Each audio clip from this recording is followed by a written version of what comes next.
الحمد لله وحده والصلاة والسلام على من لا نبي بعده أما بعد فأعوذ بالله من الشيطان الرجيم بسم الله الرحمن الرحيم يا أيها الذين آمنوا بالله ورسوله والكتاب الذي نزل على رسوله والكتاب الذي أنزل من قبل ومن يكفر بالله وملائكته وكتبه ورسله واليوم الآخر فقد ضل ضلالا بعيدا صدق اللہ العظیم۔ ایمان والو، ایمان پر جمے رہو، اللہ پر اور اس کے رسول پر اور اس کتاب پر بھی جو اللہ نے اپنے اس رسول پر نازل فرمائی ہے، اور ایمان رکھو اس کتاب پر بھی جو اس نے اس کے پہلے نازل کی تھی۔ اور جو کوئی انکاری ہوا اللہ کا، فرشتوں کا، اس کی کتابوں کا، اس کے رسولوں کا اور آخرت کے دن کا، تو سو وہ بھول بھٹک کر بہت دور جا پڑا۔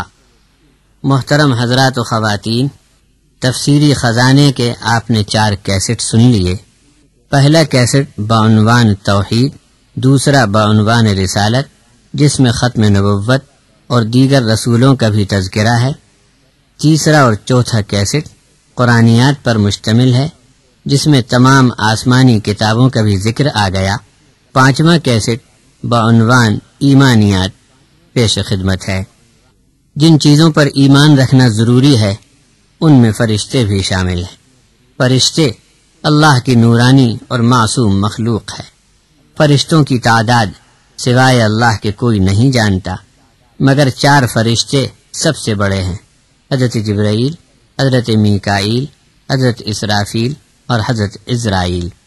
فرشتوں پر ایمان سے متعلق سورت نمبر 11 سورہ ہود کی آیت 69 تا 79 کے ذیل میں حضرت مولانا عبدالکریم پارک صاحب دامت برکاتہم لکھتے ہیں، اس آیت سے کئی باتیں معلوم ہوئیں۔ نمبر 1، فرشتے انسانی شکلوں میں آ سکتے ہیں۔ نمبر 2، فرشتے انبیاء کو سلام کہتے ہیں اور جواب میں انبیاء بھی سلام کہتے ہیں۔ نمبر 3، فرشتے جب انسانی شکل میں آتے ہیں تو پیغمبر بھی ان کو پہچان نہیں سکتے۔ اگر پہچانا جاتا کہ یہ فرشتے ہیں تو حضرت ابراہیم علیہ السلام کھانے کا انتظام کیوں فرماتے اور ایک اچھا خاصا بچھڑا گھی میں تل بھون کر مہمانوں کے لیے دسترخوان پر کیوں رکھتے۔ نمبر 4، معلوم ہوا کہ فرشتے دسترخوان پر کھانے کے لیے بیٹھ بھی گئے لیکن کھانے کی طرف ہاتھ نہیں بڑھائے بلکہ خاموش بیٹھے رہے، اور حضرت ابراہیم ان کو پہچان نہ سکے، اور ابراہیم علیہ السلام کے دل میں مہمانوں کے بارے میں ڈر پیدا ہو گیا۔ تب فرشتوں کو اپنی حقیقت بیان کرنی پڑی کہ ہم انسان نہیں بلکہ ملائکہ ہیں جو انسانی شکل میں آپ کے پاس آئے ہیں۔ نمبر 5، یہ بات بھی معلوم ہوئی کہ فرشتے روپ بدل سکتے ہیں لیکن ان کی فطرت نہیں بدلتی۔ اگر فطرت بھی تبدیل ہو جاتی تو کھانا کھا لیتے، لیکن کھانا نہیں کھا سکے۔ یہ بھی اندازہ ہوتا ہے کہ کچھ ان کو حاجت بشری بھی نہیں۔ معلوم ہوتا ہے کہ فرشتے حضرت لوط علیہ السلام کی بستی میں نوجوان، کمسن اور خوبصورت لڑکوں کی شکل میں پہنچے، اور حضرت لوط علیہ السلام ان کو پہچان نہ سکے کہ یہ فرشتے ہیں۔ تب وہ بہت غمگین ہوئے کہ اب اللہ خیر کرے، میری قوم کے بدنیت لوگ پتہ نہیں ان مہمانوں کے ساتھ کیا سلوک کریں، اور میں کمزور ہوں، مہمانوں کو بچا نہیں سکوں گا۔ فرشتے کیا ہیں؟ سورت نمبر 15 الحجر کی 58 آیت کی تفسیر میں حضرت مولانا فرماتے ہیں، فرشتے خدائی فوج کے ارکان ہیں، اللہ کے حکم پر عمل کرنا ان کا مقصود ہے۔ ایک کو حضرت ابراہیم کو بشارت دی اور دوسرے علاقے میں ایک قوم کو جو حضرت لوط علیہ السلام کی قوم تھی اسے اس کے گناہوں کے بدلے میں تباہ کرنے بھی جانا تھا۔ حضرت ابراہیم کو خیال ہوا کہ جتھے کی شکل میں ان کے زمین پر آنے کا اور بھی کچھ پروگرام ہوگا۔ حضرت کے پوچھنے پر فرشتوں نے یہ جواب دیا، ذلك بما قدمت أيديكم وأن الله ليس بظلام للعبيد۔ سورة الانفال آیت نمبر 51۔ حضرت مولانا پارک صاحب یہاں لکھتے ہیں، معلوم ہوا کہ موت کے وقت فرشتوں کا سلوک مرنے والے کے ساتھ اس کے اعمال کی نسبت سے ہوگا۔ اس کی مزید وضاحت سورۃ النحل کی آیت 21، 32 اور 33 میں اس طرح ملتی ہے، ہر آدمی کے اپنے اپنے عمل کے لحاظ سے موت کے فرشتے اس محکمے سے آتے ہیں جہاں پر مردے کو آخرت میں رہنا ہے۔ آخری وقت جس کا جیسا ہوگا اسی کے مطابق اس کا مقام آخرت میں بنے گا۔ جو لوگ قرآن پر ایمان رکھتے ہیں ان کی موت پر جنت کی بشارت ہے، اور جو قرآن پر ایمان نہیں رکھتے ان کی موت پر جہنم کی بری خبر ان کو موت کے بستر پر ہی مل جائے گی۔ یہ شاید ان لوگوں کے حق میں فرمایا جو موت سے پہلے فرشتوں، جنت، جہنم، یوم حساب اور محشر کو دیکھنے کی مانگ کرتے تھے کہ جب ان کو یہ سب چیزیں دکھا دی جائیں تو ابھی ایمان لانے کو یہ لوگ تیار ہیں۔ اللہ نے فرمایا کہ انتظار کرو، بہت جلد یہ سب تم کو دیکھنا ہے، لیکن دیکھنے کے بعد ایمان لانے سے کچھ بھی حاصل نہیں۔ تم سے پہلے بھی بہت سے لوگ ایسی الٹی عقل چلاتے تھے، مگر مر کر جب دربار الہی میں پہنچ گئے تو سب دیکھ لیا، مگر ان کا بھلا اسی وقت ہوتا جبکہ دنیا میں اللہ کی کتاب اور اس کے نبی صلی اللہ علیہ وسلم کی بات پر ایمان لاتے۔ جب دنیا کی زندگی میں امتحان کا وقت گزر گیا تو اب یوم الحساب ہونا ہے۔ واضح ہو کہ اس سورت کا نمبر 16 ہے۔ سورۃ الفاطر نمبر 35، پہلی آیت۔ الحمد للہ فاطر السماوات والارض جاعل الملائکۃ رسلا اولی اجنحۃ مثنی وثلاث ورباع یزید فی الخلق ما یشاء ان اللہ علی کل شیء قدیر۔ یہاں صاحب تفسیر فرماتے ہیں، معلوم ہوا کہ فرشتوں کے پر ہیں جیسے پرندوں کو، مگر فرشتوں کے پر 2، 3 اور 4۔ یہ بات حیرت انگیز ہے کہ 3 اور 4 کی شکل کیا ہوگی، مگر حدیث شریف کے مطابق تو حضرت جبرائیل علیہ السلام کو حضور صلی اللہ علیہ وسلم نے 2 مرتبہ اس حال میں دیکھا کہ 600 پر تھے جو زمین کو ڈھانپ لینے میں کافی تھے۔ فرشتوں سے متعلق یہ ایمان بھی رکھنا چاہیے۔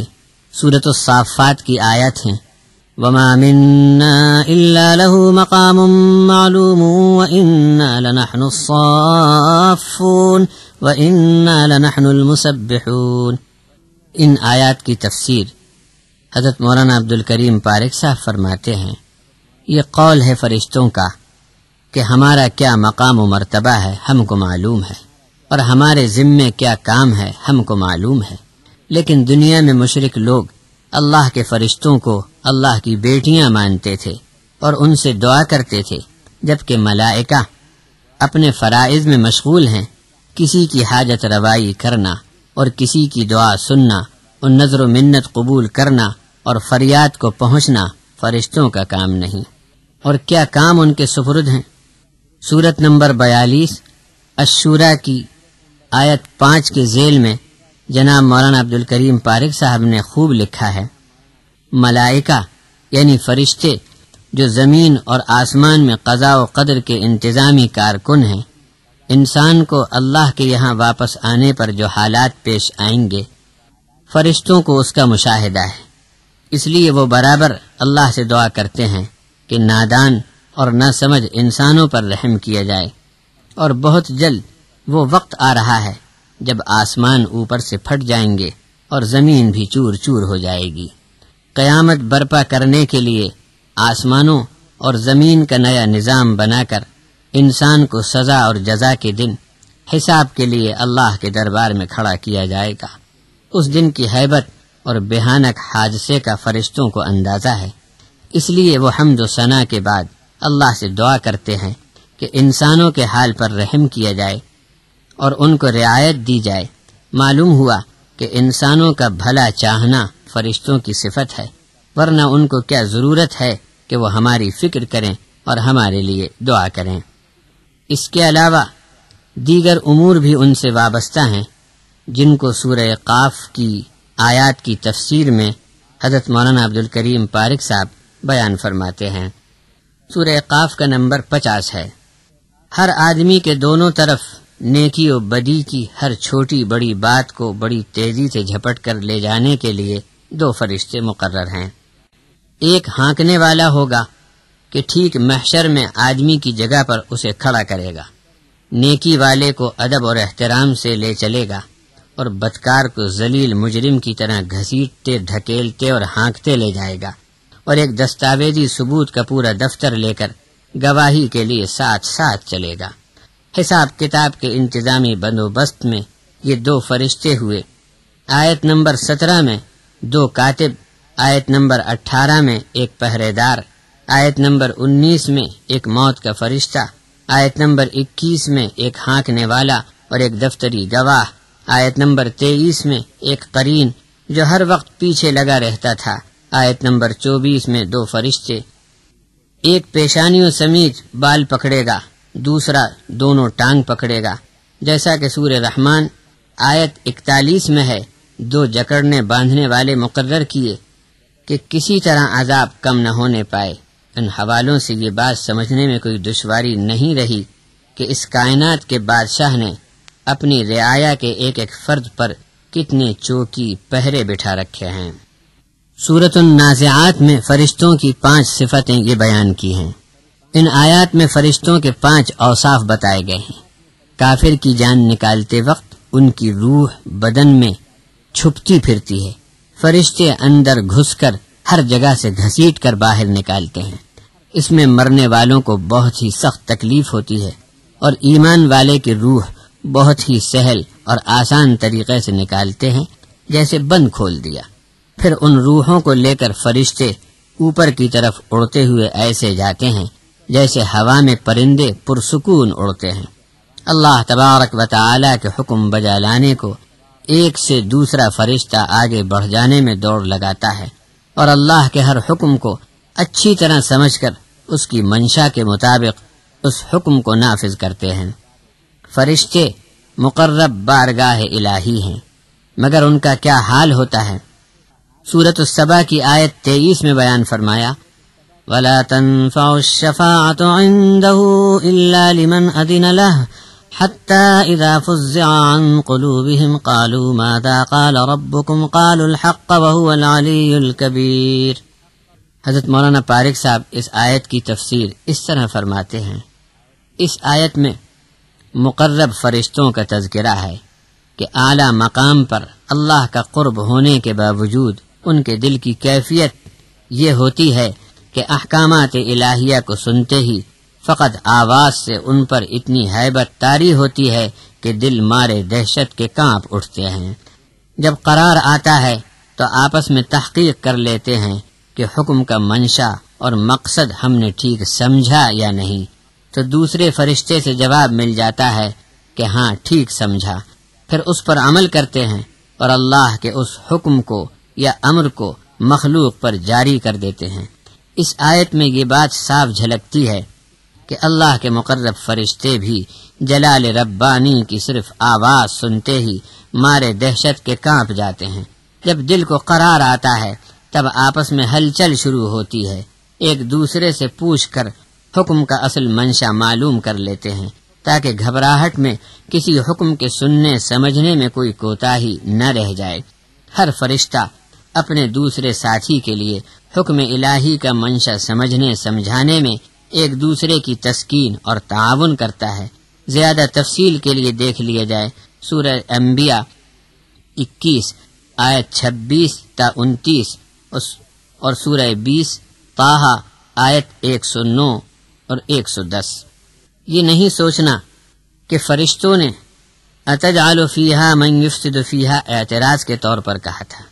دیکھیے حضرت مولانا عبدالکریم پارک صاحب اس آیت کی کتنی اچھی تفسیر فرماتے ہیں۔ تخلیق انسانی کا ابتدائی منصوبہ خالق کائنات نے ہم سے پہلے کی مخلوق کے سامنے رکھا۔ انہوں نے تعجب کا اظہار کیا کہ بھلا اللہ تبارک و تعالی کا کوئی کیسے نائب ہو سکتا ہے؟ اگر ذرا بھی خلافت میں منمانی کی تو زمین کے نظام میں بڑی خرابی اور خون خچر ہوگا۔ رہا یہ کہ انتظام مقصود نہ ہو، صرف حمد و تقدیس ہی مقصود ہو، تو ہم برابر یہ سب انجام دے رہے ہیں۔ نیاز مندی اور جوش اور جانثاری کے لیے ہماری پوری جماعت موجود ہے۔ کوئی نئے اور مستقل عملے کو یہ ذمہ داری ہرگز نہ دی جائے کہ بعض کو آپ کی مرضی پر چلنے کا تحمل نہ ہو اور زمین کے بندوبست کو بگاڑ ڈالے تو حضرت والا کی خفگی کا باعث ہوگا۔ پھر اب تک کسی کام میں ہم غلاموں نے کوئی عذر اور کاہلی نہیں کی ہے۔ کسی نئی خدمت کے لیے بھی ہم پر نظر عنایت ہوئی تو ہمیں کوئی عذر و انکار نہ ہوگا۔ ایمانیات میں بعث بعد الموت، مر کر دوبارہ زندہ ہونا، اس پر بھی ایمان لانا ہے۔ اللہ رب العزت نے اس کے کئی نمونے اور مثالیں بیان فرمائی ہیں۔ اس عقیدے سے متعلق کی آیات کی تفسیر حضرت مولانا عبدالکریم پارک صاحب سے سنیے۔ حضرت ابراہیم علیہ السلام بعث بعد الموت کی کیفیت کو آنکھوں سے دیکھنا چاہتے تھے۔ انہوں نے اس کا مطالبہ کیا۔ سورت نمبر 2 آیت 260، وَإِذْ قَالَ إِبْرَاهِيمُ رَبِّ أَرِنِي كَيْفَ تُحْيِي الْمَوْتَى قَالَ أَوَلَمْ تُؤْمِنْ قَالَ بَلَى وَلَكِنْ لِيَطْمَئِنَّ قَلْبِي قال فخذ أربعة من الطير فصرهن إليك ثم اجعل على كل جبل منهن جزءا ثم ادعهن يأتينك سعيا واعلم أن الله عزيز حكيم۔ حضرت ابراہیم علیہ السلام نے اللہ کے حکم کے مطابق مور، مرغا، کوا اور کبوتر 4 جانوروں کو خوب پہچان کر اپنی طرف مانوس کر کے ذبح کر کے ان کا گوشت آپس میں خوب ملا کر ایک کر لیا۔ پھر دور پہاڑیوں کی چوٹیوں پر الگ الگ یہ ملا ہوا مکس گوشت رکھ کر واپس آ گئے اور اللہ تبارک و تعالی کے حکم کے مطابق انہیں آواز دی اور سب کے سب اڑ کر حضرت ابراہیم کے پاس پہنچ گئے۔ اللہ کی قدرت کا کرشمہ اپنی آنکھوں سے دیکھنا چاہتے تھے سو دیکھ لیا، ورنہ ایمان و یقین تو پہلے بھی تھا، صرف کس طرح مرے پیچھے کون زندہ ہوگا اس منظر کو دیکھنا چاہتے تھے۔ نبیوں نے اسی کی دعوت دی مگر کافروں نے اس کو جادو کی باتیں کہا۔ سورت نمبر 11 ہود علیہ السلام کی آیت 7 ہے، یعنی نبی کی یہ بات کہ موت کے بعد زندہ ہو کر اللہ کے حضور پیشی ہوگی اور اپنے اپنے عمل کا بدلہ پانا ہے، تو یہ بات کافروں کو ایسی ناممکن اور اچنبے والی لگی کہ کہنے لگے کہ یہ باتیں جادو کی ہیں۔ مر کر زندہ ہونا ہے، کیسی پیاری مثال دی۔ سورۃ الرعد آیت 5 ہے، وَإِن تَعْجَبْ فَعْجَبٌ قَوْلُهُمْ أَإِذَا كُنَّا تُرَابًا أَإِنَّا لَفِي خَلْقٍ جَدِيدٍ۔ حضرت مولانا عبدالکریم پارک صاحب فرماتے ہیں، زمین کی پیداوار، باغ باغیچے، کھیت کھلیان، غلہ، پھل سبزی، زمین کا پھٹنا، بیج کا زمین میں سڑ گل کر پھر نئی زندگی میں آنا اور خوب آنا، یہ دیکھ کر آدمی اللہ تبارک و تعالی کی قدرت کی نیرنگیوں پر تعجب کرے گا۔ اس پر فرمایا کہ تم کو تعجب آئے تو ذرا ان کی بات پر بھی تعجب آنا چاہیے جو اپنی نظروں سے روز یہ منظر دیکھا کرتے ہیں کہ دانہ زمین میں سڑ گل کر پھوٹ نکلتا ہے، جبکہ قبروں میں سڑ گل کر یہ ہڈی مٹی ہوں گے، تو کیا ہم ان کو پیدا کرنے پر قادر نہیں؟ پھر انہیں مرے پیچھے زندہ ہونے کا انکار کیوں ہے؟ اس حقیقت کا تو کوئی بے وقوف ہی انکار کر سکتا ہے۔ سورت نمبر 16 النحل کی آیت 38، وَأَقْسَمُوا بِاللَّهِ جَهْدَ أَيْمَانِهِمْ لَا يَبْعَثُ اللَّهُ مَن يَمُوتُ۔ بڑے بے وقوف ہیں وہ لوگ جو زوردار قسمیں کھاتے ہیں اور بکواس کرتے ہیں کہ کیا حشر و کتاب اور کیسی قیامت، جبکہ مردوں کو زندہ ہی نہیں کیا جائے گا۔ کوئی بھی کمزور ایمان و یقین کا شخص زیادہ سے زیادہ یہ کہہ سکتا ہے کہ مردے زندہ کیے جائیں گے یا نہیں، یہ مجھے معلوم نہیں، لیکن دعوے سے یہ کہنا کہ مردے زندہ کیے ہی نہ جائیں گے، اس کے معنی تو یہ ہوئے کہ ایسا آدمی مر کر دیکھ چکا ہے کہ مردوں کو دوبارہ زندہ کرنے کا اللہ کا کوئی منصوبہ نہیں ہے۔ سورت نمبر 19 مریم، آیت 67۔ اولا يذكر الانسان انا خلقناه من قبل ولم يك شيئا۔ آدمی جب کچھ نہیں تھا تب اس دنیا کی زندگی میں جس خالق نے اسے موجود کیا، اس کے لیے کیا مشکل ہے کہ اسی آدمی کو مارنے کے بعد پھر قبر سے نکال کر اٹھا کر کھڑا کر دے۔ اور سورۃ المؤمنون کی آیت 38 اور 83 کے تحت حضرت مولانا عبدالکریم پارک صاحب سے اس طرح تفسیر ملتی ہے۔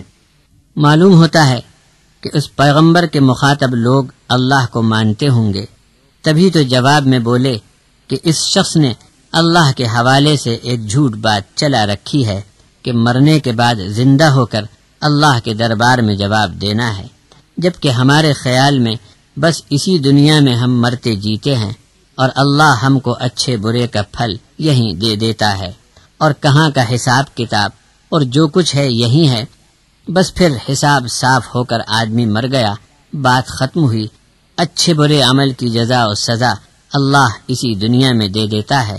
بس ہم نے زندگی پائی، کام کیا اور مر گئے، بات ختم ہو گئی۔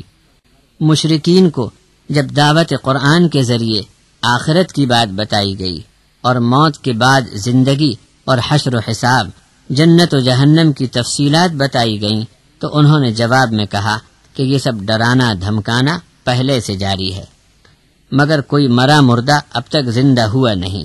ہمیں دنیا کے مزے لوٹنے سے روکنے کے لیے یہ بات بہت پہلے سے چلائی جا رہی ہے اور کچھ نہیں۔ بس دنیا کی زندگی ہے، جی لیے، موت آئی، مر گئے، بات ختم ہوئی۔ کہاں کا پھر دوبارہ جی اٹھنا اور کیسی قیامت؟ اگر یہ سب کچھ ہونا تھا تو اب تک کیوں نہ ہو گیا؟ یہ اعتراض اور یہ ذہنیت آج بھی بہت سے بے وقوفوں میں دیکھی جا سکتی ہے۔ نہیں جانتے کہ کیا ہر زمانے میں ہر نبی کی دعوت پر قیامت ہوگی، یا بڑے بوڑھوں کے دور کے خاتمے پر حشر و حساب کا دن کھڑا ہو جائے گا؟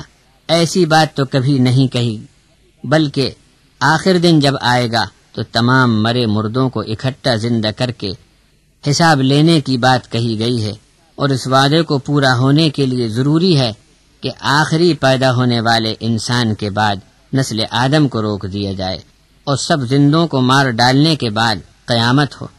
ظاہر ہے کہ اس وعدے کو دیکھنے کے لیے تمام لوگوں کا دوسری بار زندہ ہونا ضروری ہے، اور یہ ابھی کہاں ہوا؟ جب ہوگا اس وقت پھر اسے مان کر کسی کو کیا نفع ہے؟ جو کچھ نفع کمانا ہو تو آج ایمان لا کر نیکی کر کے گناہ سے بچ جائے۔ ان الذين لا يؤمنون بالآخرة زينا لهم اعمالهم فهم يعمهون۔ سورۃ النمل کی 4 آیت ہے۔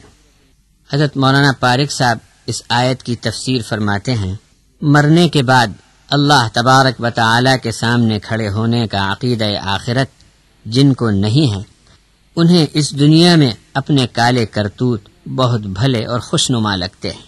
جب کوئی آخرت نہیں، کوئی حساب کتاب نہیں، جزا سزا نہیں، تو جو چاہیں کریں، ہر جگہ منہ مارتے پھریں، نیکی بدی کا کوئی سوال نہیں رہا۔ ایسے لوگ اپنی دنیا کی زندگی کو ضائع کر ڈالتے ہیں۔ آخر ایک دن موت سب کو آنی ہے۔ موت کے پہلے جھٹکے میں ہی انہیں معلوم ہو جاتا ہے کہ آخرت کو نظر انداز کر کے دنیا میں جو کچھ کر رہے تھے اس کا وبال ان کے سر پر آ گیا۔ کاش دنیا میں اندھا دھند زندگی نہ گزارتے اور اپنے مستقبل کی کچھ سوچ فکر کرتے تو اللہ کی کتاب اور اس کے نبی کی تعلیم سے وہ سنبھل سدھر کر آخرت میں آ سکتے تھے۔ آخرت میں جانا تو ہر ایک کو ہے، مگر جو حشر و حساب سے بے یقین مرا اس کا نیک عمل برباد ہوا اور بدی کا وبال بھگتنا ہر حال میں لازم ہوا۔ اس کے بعد والی سورت آیت 70 کی تفسیر میں حضرت مولانا لکھتے ہیں، یعنی یہاں تھے نہیں، بھیجے گئے ہو، رہو گے نہیں، بلکہ یہاں سے واپس لوٹا کر اسی کے حضور سب کو حاضر ہونا لازمی ہے۔ سورت نمبر 29 العنکبوت آیت 19 کے تحت فرماتے ہیں، جس طرح دانہ زمین میں پڑنے کے بعد سڑ گل کر اپنے وجود کو کھو دیتا ہے، پھر اسی میں سے درخت بنا کر اللہ تبارک و تعالی اپنی قدرت کا منظر دکھاتا اور دکھاتے ہی رہتا ہے۔ اسی منظر میں نشان ہے مرے پیچھے زندہ ہونے کا۔ جو کوئی آخرت کی زندگی کو نہ مانے وہ عقل کا اندھا ہے۔ اچھا، اب سورۃ السجدہ کی آیت 10، 11، 12 سنیے۔ وَقَالُوا أَإِذَا ضَلَلْنَا فِي الْأَرْضِ أَإِنَّا لَفِي خَلْقٍ جَدِيدٍ بَلْ هُمْ بِلِقَاءِ رَبِّهِمْ كَافِرُونَ قُلْ يَتَوَفَّاكُمْ مَلَكُ الْمَوْتِ الَّذِي وُكِّلَ بِكُمْ ثُمَّ إِلَى رَبِّكُمْ تُرْجَعُونَ۔ حضرت مولانا ان آیتوں کی تفسیر فرماتے ہیں، جس کو اپنے رب سے ملاقات کا یقین نہیں وہ آخرت میں اللہ کے سامنے پھر جی کر اٹھنے کا منکر ہوگا۔ جسے اپنے رب سے ملنے کی امید ہو وہ کیوں انکار کرے گا، جبکہ مر کر زندہ ہو کر ہی دربار الہی میں آدمی پہنچایا جائے گا۔ معلوم ہوا کہ زندہ ہونے کا یہ مطلب نہیں کہ آدمی دوبارہ اسی دنیا میں پھر جنم لے گا، بلکہ اس کا صاف مطلب یہ ہے کہ قیامت کے دن انسان کا مردہ زندہ ہوگا اور دربار الہی میں اس کی پیشی ہوگی۔ رہا اس دنیا میں پھر واپس آنا، تو جو لوگ بدکار ہوں گے وہ مطالبہ کریں گے کہ ہم نے اب حقیقت اپنی آنکھوں سے دیکھ لی اور سب کچھ سن لیا، ہمیں پھر ایک بار دنیا میں بھیج دیجئے تاکہ برے اعمال چھوڑ کر نیک عمل کر کے آئیں، مگر ان کی یہ تمنا کبھی پوری نہ ہوگی۔ اس سے معلوم ہوا کہ دوبارہ پیدائش یا نیا جنم اس دنیا میں ہرگز نہیں ہے، بلکہ یہ سب آخرت میں ہوگا۔ سورت نمبر 37 الصافات کی آیت 11 ہے۔ فاستفتهم أهم أشد خلقا أم من خلقنا إنا خلقناهم من طين لازب۔ صاحب تفسیر یہاں لکھتے ہیں، مشرک لوگ آخرت میں پیدا ہو کر کھڑا ہونا ناممکن بتاتے تھے۔ اللہ نے پوچھا کہ تم کو چپکتی مٹی سے پیدا کر دیا، حقیر مخلوق ہو، جبکہ فرشتوں جیسی مخلوق اور آسمان، زمین، ستارے ہم نے پیدا کر دیے۔ واقعی آسان اور مشکل کی بحث ہوتی تو انسان کا پیدا کرنا زیادہ آسان کام ہے، اور زمین، آسمان، فرشتوں کا پیدا کرنا اس سے بڑا کام ہے، لیکن اللہ کے لیے نہ یہ مشکل نہ وہ مشکل۔ سورۃ الاحقاف کی آیت 33 کی تفسیر ہے، آسمان اور زمین کو اس نے پیدا کر ڈالا، تھکان نے اس کو چھوا تک نہیں۔ اس کے لیے کیا مشکل ہے کہ انسانی لاشوں کو زندہ کر دکھائے۔ مردوں کو زندہ ہونے میں جن کو شک ہے ان کی عقل ماری گئی ہے، اور اس کائنات کے پورے نظام کو اپنی آنکھوں سے دیکھنے کے بعد بھی اناڑی کے اناڑی رہے۔ اتنا بھی نہیں جانتے کہ جو اللہ آسمانوں اور زمین کو بنا ڈالے اس کے لیے یہ کون سا بڑا مشکل کام ہے کہ مردوں کو زندہ کر دے۔ سورہ قاف کی آیت 3 اور 4۔ أَإِذَا مِتْنَا وَكُنَّا تُرَابًا ذَلِكَ رَجْعٌ بَعِيدٌ قَدْ عَلِمْنَا مَا تَنْقُصُ الْأَرْضُ مِنْهُمْ وَعِنْدَنَا كِتَابٌ حَفِيظٌ۔ سورت نمبر 50۔ حضرت مولانا عبدالکریم پارک صاحب تفسیر فرماتے ہیں، مردے کا جسم زمین میں سڑ گل جاتا ہے، ہڈیوں کا ڈھانچہ بھی ایک مدت کے بعد مٹی میں مل جاتا ہے۔ اس پر کافر تعجب کرنے لگے کہ ایسی حالت میں پھر زندہ کر کے اٹھایا جانا ہماری سمجھ میں نہیں آتا۔ اللہ نے بہت سادہ بات یہاں فرمائی کہ اس سے کیا فرق پڑا۔ انسانی لاشوں کو زمین، پانی، آگ نے تباہ کر دیا تو یہ سب کچھ ہمارے علم سے اور قانون حفاظت کے تحت ہوتا ہے۔ انسانی جسم کے بکھرے ہوئے ذرات کو پھر جمع کرنا ہم کو کیا مشکل ہے؟ ہماری نگہبانی کے دائرے سے کوئی چیز باہر نہیں، سب کچھ ہمارے علم میں ہے۔ مر کر انسان ختم نہیں ہو جاتا بلکہ فرشتوں کی کسٹڈی میں رہتا ہے۔ قُلْ يَتَوَفَّاكُمْ مَلَكُ الْمَوْتِ الَّذِي وُكِّلَ بِكُمْ ثُمَّ إِلَى رَبِّكُمْ تُرْجَعُونَ۔ موت کے بعد تو برزخ کی زندگی ہے۔ دیکھیے سورہ یونس علیہ السلام کی آیت 92 اور سورۃ الحجر کی آیت 24 و 25۔ حضرت مولانا عبدالکریم پارک صاحب لکھتے ہیں، بدن سے آدمی کی روح نکلنے کے بعد اللہ کے دربار میں پیشی کے لیے عالم برزخ میں ہوتی ہے۔ یہ عالم دنیا کی زندگی اور قیامت کے بیچ کے وقفے کا نام ہے۔ قیامت میں جی کے جوڑ ملائے جائیں گے۔ اذن نفوس زوجت سے معلوم ہوا کہ آدمی روح اور جسم کے جوڑ کے ساتھ ہی اس دنیا میں رہ سکتا ہے، عالم آخرت میں دونوں کو الگ الگ رکھ کر بھی اللہ تبارک و تعالی جب چاہے زندہ کر دے۔ جو لوگ مر گئے وہ سب دربار الہی میں قیامت کے دن تک عالم برزخ میں رہیں گے۔ نیک لوگ علیین میں اللہ تبارک و تعالی کے مہمان ہیں، اور بدکار لوگ سجین کے کارکنوں کے تحت حراست میں ہیں، اور جو ابھی مرے نہیں یا آگے پیدا ہو کر مریں گے وہ سب اپنے اپنے وقت پر اس دنیا سے کوچ کر کے آخرت میں پہنچ جائیں گے۔ یہ سب اللہ تبارک و تعالی کے علم میں ہیں۔ وحرام علی قریۃ اہلکناها انہم لا یرجعون، سورۃ الانبیاء آیت 95۔ صاحب تفسیر لکھتے ہیں اس آیت شریفہ سے معلوم ہوا کہ یہاں ایک بار موت کا شکار ہونے کے بعد آدمی عالم برزخ میں پہنچ جاتا ہے، یوم الحساب تک اسے وہیں حوالات اور کسٹڈی میں رہنا ہے۔ پھر قیامت کے دن مردے زندہ ہوں تو ان روحوں کو جسم میں داخل ہو کر حساب دینے کو اللہ کے دربار میں حاضر ہونا ہے۔ اس سے پہلے یہاں پر کسی نے پھر دوبارہ پیدا نہیں ہونا ہے۔ جو لوگ نیکی اور بدی کا بدلہ چاہنے کے لیے ہر انسان کو دوسری تیسری بار یہاں پھر جنم لینے کی بات کہتے ہیں وہ بے دلیل اور غیر معقول ہے۔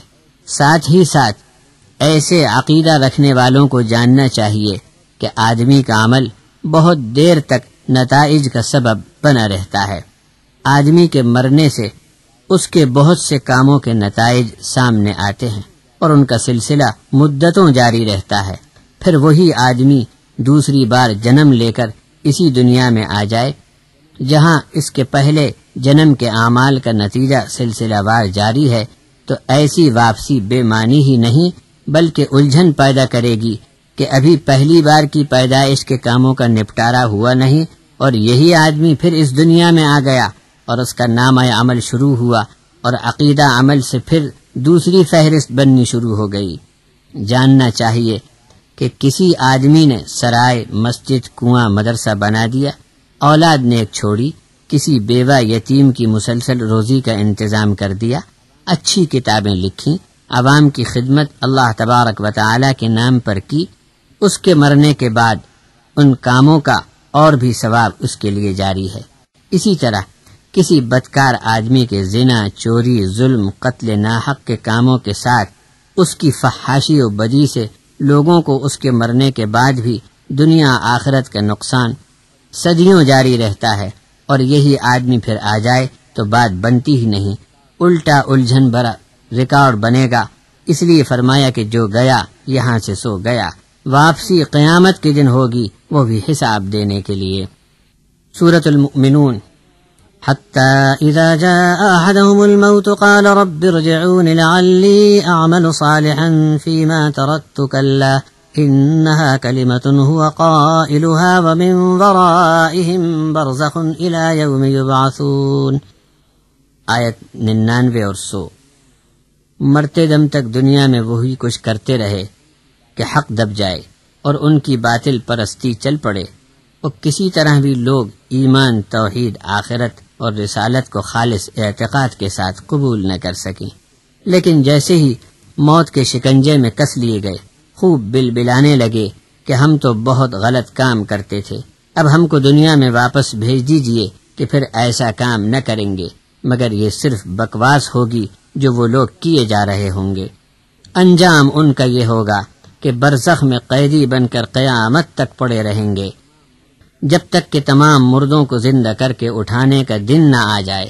تب تک ایسے لوگ بڑی تکلیف اور غم، مایوسی اور خوف میں اپنا وقت گزارنے کے لیے مجبور ہوں گے۔ موت کے بعد انسان کی روح آخرت کے دن آنے تک ایک خاص مقام میں رہتی ہے جسے عالم برزخ کہا جاتا ہے۔ عالم قبر بھی عالم برزخ ہی کا ایک حصہ ہے۔ ابھی آپ نے اس سلسلے میں سورۃ السجدہ کی 11 نمبر والی آیت سنی تھی۔ حضرت مولانا عبدالکریم پارک صاحب فرماتے ہیں، آدمی دھڑ ہے، اس کے اندر اس کی روح و جان ہے۔ موت کے وقت اللہ کے حکم سے ملک الموت کی کارروائی پر روح اور جسم کی جدائی ہو جاتی ہے۔ روح کی پیشی اللہ کے دربار میں ہونے کے بعد آدمی گنہگار ہو تو عالم برزخ کے سجین میں اس کی روح تحویل میں رکھی جاتی ہے، اور نیک ہو تو اس کی روح عالم برزخ کے علیین میں رکھی جاتی ہے۔ حشر و حساب کے دن جسم اور روح کا جوڑ ملایا جائے گا تو آدمی جیسا دنیا میں تھا ویسا ہی بنا کر قیامت میں کھڑا کر دیا جائے گا۔ یہ سب کچھ ہونے والا ہے۔ سورت نمبر 7 الاعراف آیت 133، 167، 183 کی تفسیر ہے۔ حضرت موسیٰ علیہ السلام اور فرعون کا 40 سال مقابلہ رہا۔ جب کسی طرح بھی یہ جابر بادشاہ نہیں مانا تو اللہ نے ایسا طوفان جس میں تیز آندھی اور اولوں کی بارش تھی فرعون کے ملک پر بھیج دی۔ ٹڈی دل نے مصر کی کھیتی باڑی اور باغبانی کو تباہ کر دیا۔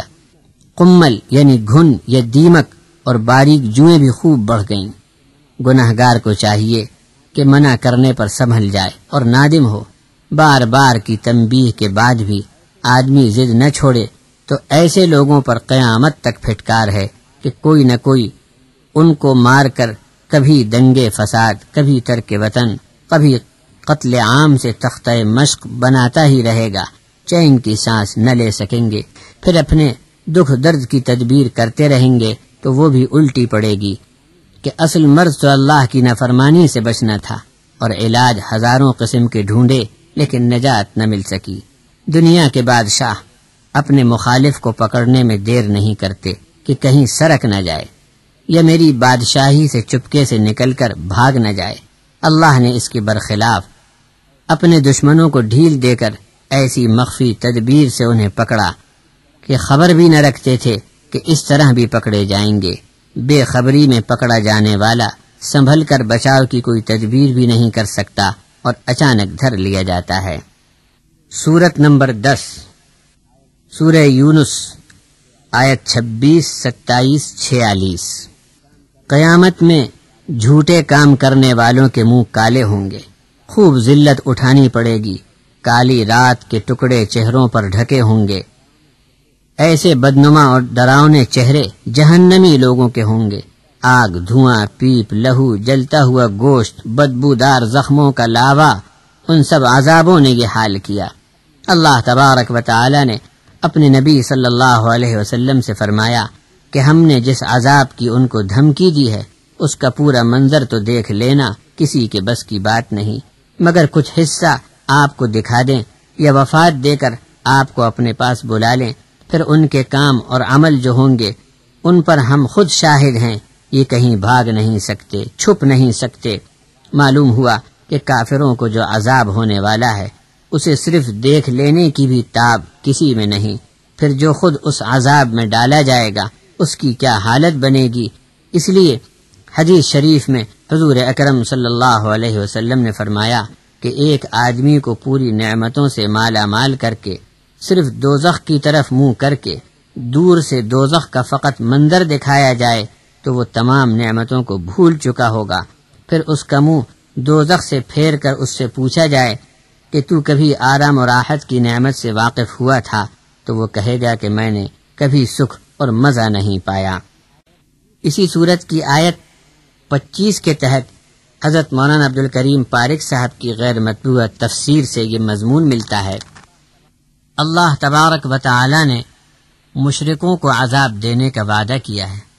اب جب اس وعدے کی مدت پوری ہوگی تو وقت پر یہ عذاب آئے گا، جیسے موت اپنے وقت پر آتی ہے۔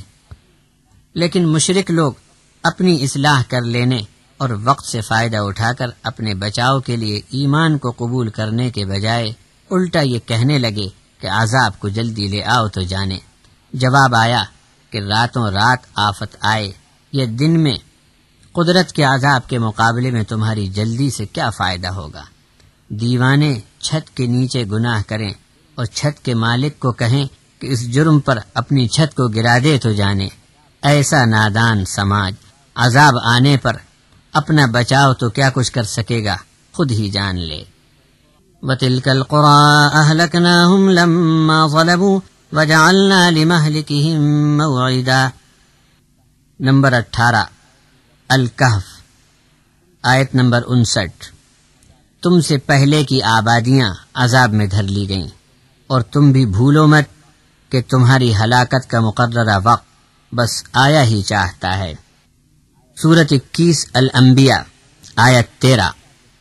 مولانا عبدالکریم پارک صاحب لکھتے ہیں، ظالم لوگ اپنے مکان، کھیت کھلیان، مال اسباب و سامان زینت کو اپنی جاگیر مانتے رہے اور گھمنڈ میں انہی چیزوں کو طاقت سمجھ کر ظلم پر اڑے رہے، لیکن جب اللہ تبارک و تعالی کا حکم آیا اور عذاب کی کالی گھٹائیں چھانے لگیں اور فیصلہ ہوا کہ ان علاقوں کو ویران کیا جائے، تو یہ لوگ الٹے پاؤں لاتیں جھاڑتے ہوئے ایسے خالی ہاتھ بھاگے کہ ساتھ میں کچھ بھی نہ لے جا سکے۔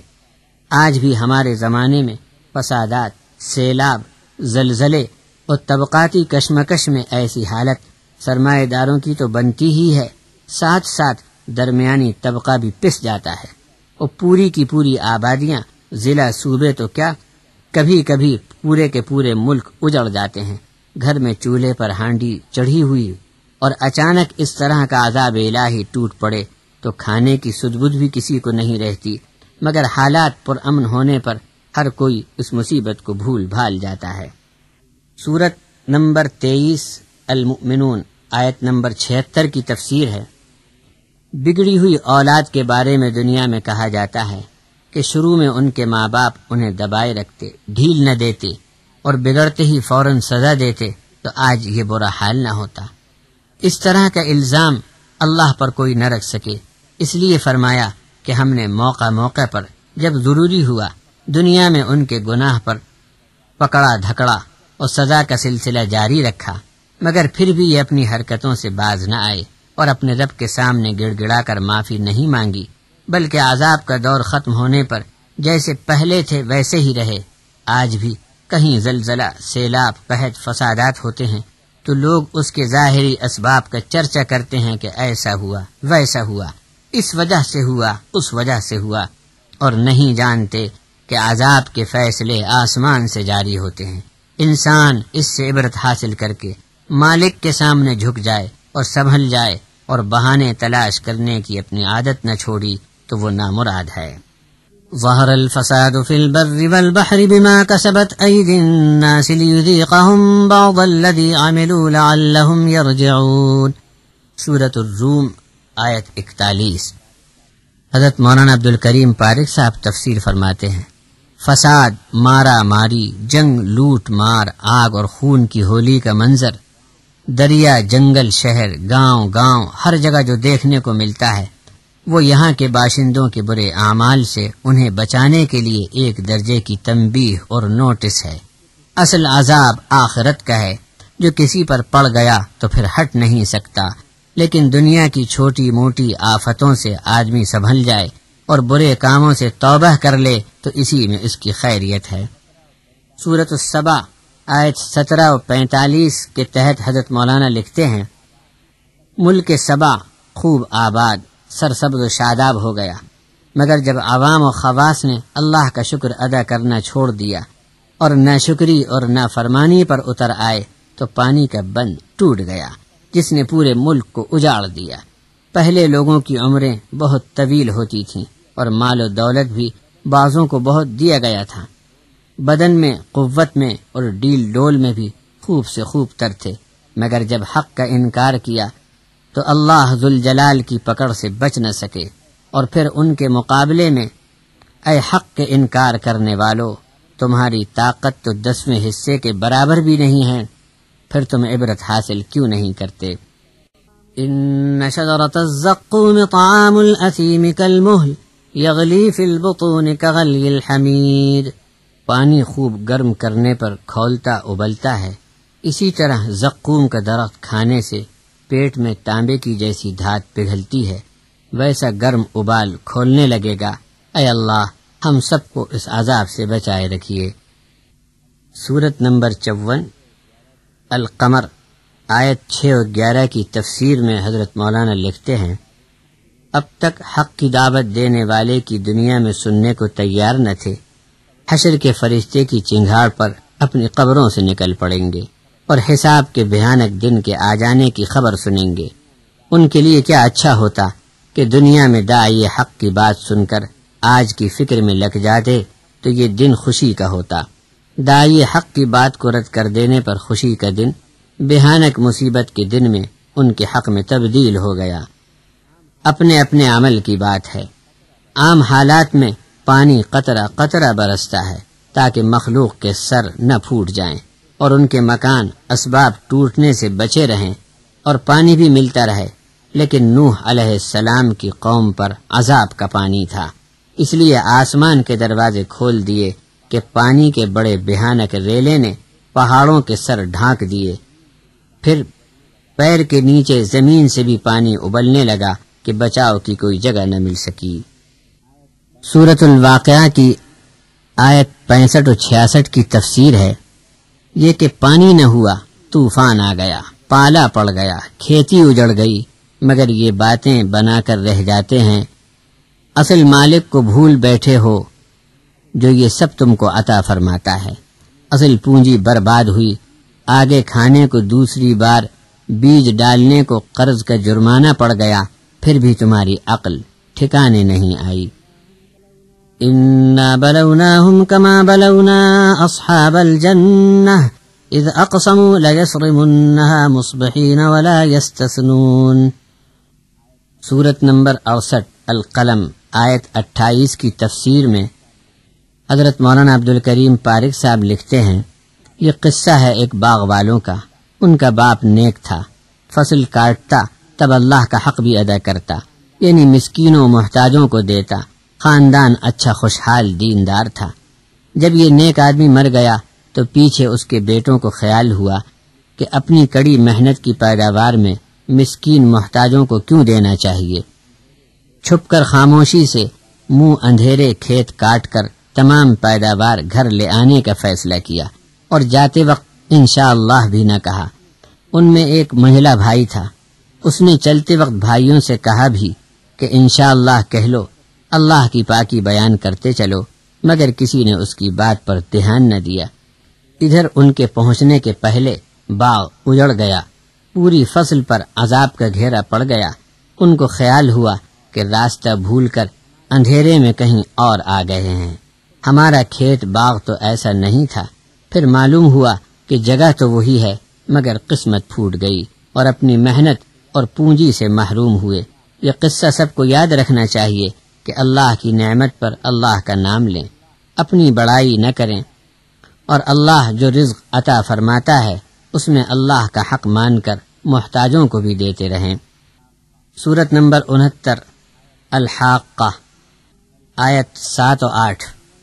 الحاقۃ ما الحاقۃ وما ادراک ما الحاقہ كذبت ثمود وعاد بالقارعة فأما ثمود فأهلكوا بالطاغية وأما عاد فأهلكوا بريح صرصر عاتية سخرها عليهم 7 ليال و8 أيام حسوما فترى القوم فيها صرعا كأنهم أعجاز نخل خاوية فهل ترى لهم من باقية۔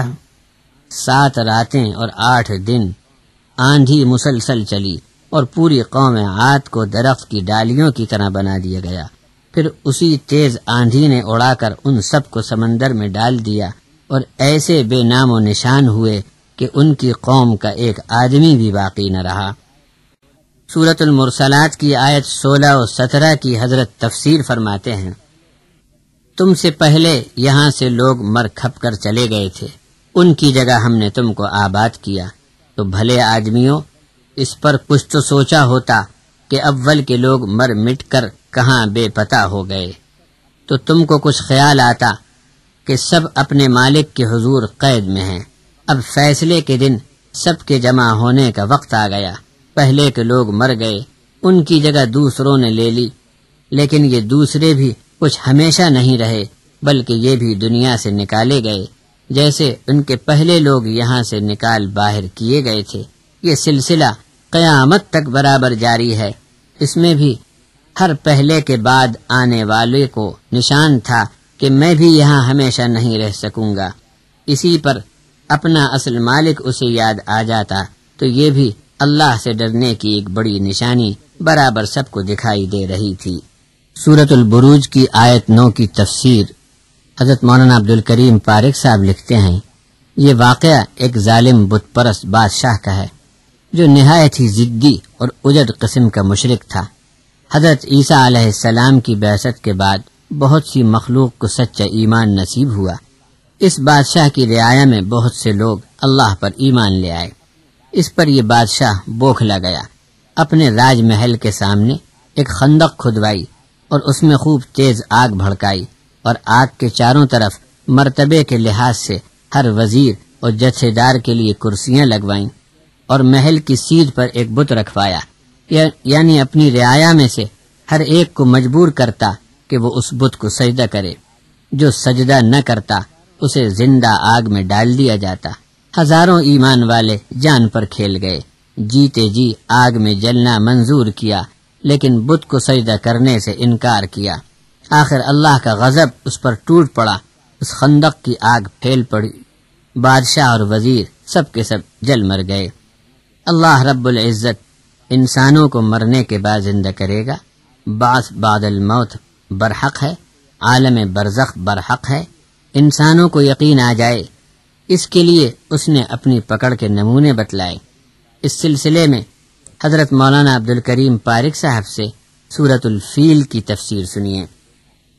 یمن کے بادشاہ نے دیکھا کہ کعبہ شریف کی زیارت کو لوگ خوب جاتے ہیں، اپنے یہاں ایک عبادت گاہ کعبہ جیسی بنائی، خوب سجائی اور ہر طرح کا اس میں بناؤ سنگار رکھا تاکہ مخلوق کے لیے کشش ہو، مگر یہاں زیارت کو کوئی نہیں آیا۔ اس پر ایک واقعہ ایسا ہوا کہ کسی عرب نے یمن میں بنے اس نقلی کعبے کی بے ادبی کر دی۔ اس پر وہاں کا حاکم غصہ ہوا اور ہاتھیوں کا لشکر لے کر کعبہ شریف پر چڑھائی کرنے مکہ مکرمہ کی طرف روانہ ہوا۔ اللہ نے حرم شریف کے قریب آنے کے پہلے ہی آسمان سے پرندوں کے غول بھیجے، ٹڈیوں کی طرح لاکھوں کی تعداد میں آئے، ہر ایک کی چونچ میں ایک کنکر اور 2 پنجوں میں۔ اس طرح پرندوں کے اس جھنڈ نے پتھراؤ کیا، آتشی کنکر تھے، جس پر گرا وہ بھوسا ہو گیا، تمام لشکر تباہ و برباد ہوا۔ بڑے بڑے ہاتھی لے کر یہ لشکر آیا تھا، اس لیے ان کو اصحاب فیل کہا۔ اسی سال کے آخر میں ہمارے سردار سید الانبیاء امام المرسلین رحمت للعالمین صلی اللہ علیہ وسلم پیدا ہوئے۔ عرب میں یہ سال عام الفیل کے نام سے تاریخ یادگار بن گیا۔ اتنے بڑے لشکر کے مقابلے کی طاقت قریش کو اور مکے والوں کو نہیں تھی۔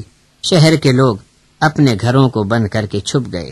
اللہ نے اپنے گھر کعبے کی حفاظت فرمائی اور تمام ہاتھی سمیت ہاتھی والوں کا لشکر برباد ہو گیا۔ یہ واقعہ عیسوی 570 کا ہے۔ اللہ نے اصحاب فیل کے بھاری لشکر پر آسمان سے پتھر کی بڑی بڑی چٹانیں نہیں برسائیں، بلکہ ان کو ذلیل کر کے مارا۔ چھوٹے چھوٹے پرندے پکی مٹی کی ہلکی کنکری چونچ اور پنجوں میں دبائے ہوئے پورے لشکر پر پتھراؤ کرنے لگے۔ اللہ کے حکم سے اس باریک کنکر میں یہ طاقت تھی کہ ہاتھی پر پڑا تو کنکر آر پار نکل گیا۔ پھر اس کنکری میں ایسی بھیانک سوزش رکھی تھی کہ جس پر پڑا اس کے بدن کو پھوڑے پھنسی سے سڑا دیا، پیپ کا لاوا بنا دیا۔ پھر ان سب کے سڑے ہوئے بدن سوکھ کر کھائے ہوئے بھوسے کی طرح ہو گئے، پورا لشکر بے نام و نشان ہوا۔ یہ کیسٹ جو ایمانیات پر مشتمل ہے اب اختتام کو پہنچ رہا ہے، اور آپ انشاءاللہ اگلے کیسٹ انبیاء علیہم السلام کے واقعات پر مشتمل سنیں گے۔ وآخر دعوانا ان الحمد للہ رب العالمین، والصلاة والسلام علی سید الانبیاء والمرسلین محمد وآلہ واصحابہ اجمعین ومن تبعہم بإحسان الی یوم الدین۔